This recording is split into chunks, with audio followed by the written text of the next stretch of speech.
Mga katanungang may kinalaman naman sa social work ang sinagot ni na Ate Pia at Kuya Alan dito sa Yes or No.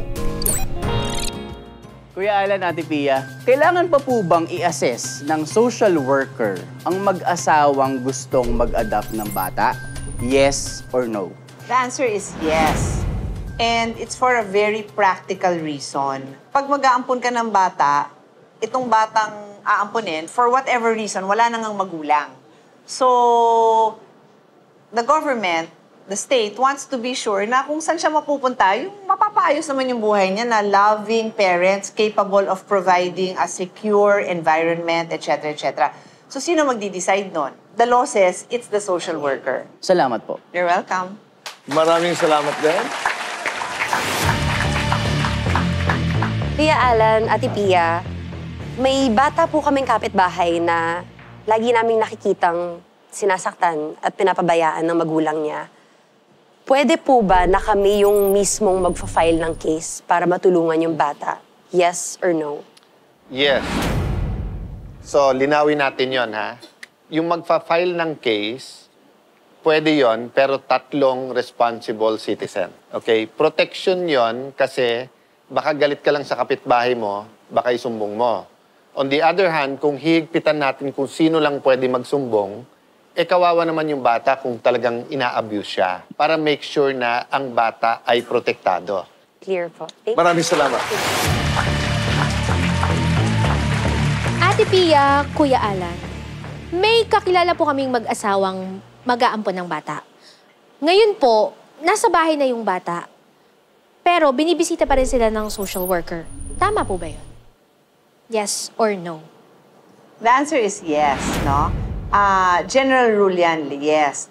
Kailangan manigurado ang Estado, the government, na yung bata, well-adjusted siya dun sa family na mag-a-adopt sa kanya. So, up to 6 months, pwedeng magkaroon ng supervised trial na bumibisita ang social worker to check how the family dynamics are. Thank you po. Salamat. Next question.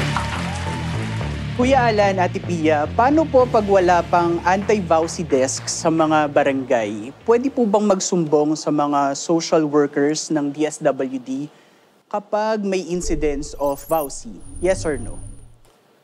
Yes. Kahit meron desk sa barangay or sa police, yung women's desk, di ba? Pwede ka magsumbong. Meron ng hotline ang ating DSWD. At kasama po sa guidelines sa kanilang hotline, yung mga gender-based violence and violence against women and children incidents. No? So sa emergency line ng Pilipinas na 911, National Emergency Hotline, pwede din doon. Okay po. Thank you po. Kuya Alan, Ate Pia, may kakilala po kasi akong batang nasa bahay ampunan. Pero binibisita pa rin po siya ng kanyang nanay. Tama po ba na kahit nasa ibang puder siya, pwede siyang bisitahin ng kanyang nanay? Yes or no? Yes. It's within the law na ang parents, pwede pa rin bumisita sa anak nila kahit na nandun na siya sa, yun nga, bahay ampunan. So there are many reasons kung ba't ang isang bata mapupunta sa bahay ampunan. Minsan, the parent mismo would give the child sa bahay ampunan for their custody. Baka nanganganib ang... Normally sa nanay nangyayari yun na hindi ko maalagaan ang anak ko, so dyan muna siya sa inyo. Or sometimes may makakakuha sa kanya na napabayaan, dinala doon. But until ma-adopt yung batang yon, the parent has a right to see the child. Unless, of course, there are cases of abuse. Then, of course, there could be a restraining order. Maraming salamat sa inyong mga katanungan. Ang mga kasong ating inaksyonan hindi natatapos sa isang upuan. Kaya namang patuloy natin silang tinututukan at sinisiguro natin na ang tulong na ating ipinaaabot sa kanila ay makabubuti sa kanila sa pangmatagalan. Dahil para sa amin ni Kuya Alan at Ate Pia, gabay natin ang batas para itama ang mga mali at tulungan ang mga naaapi. Dahil dito sa ating programa, nasa puso natin ang pag-aksyon.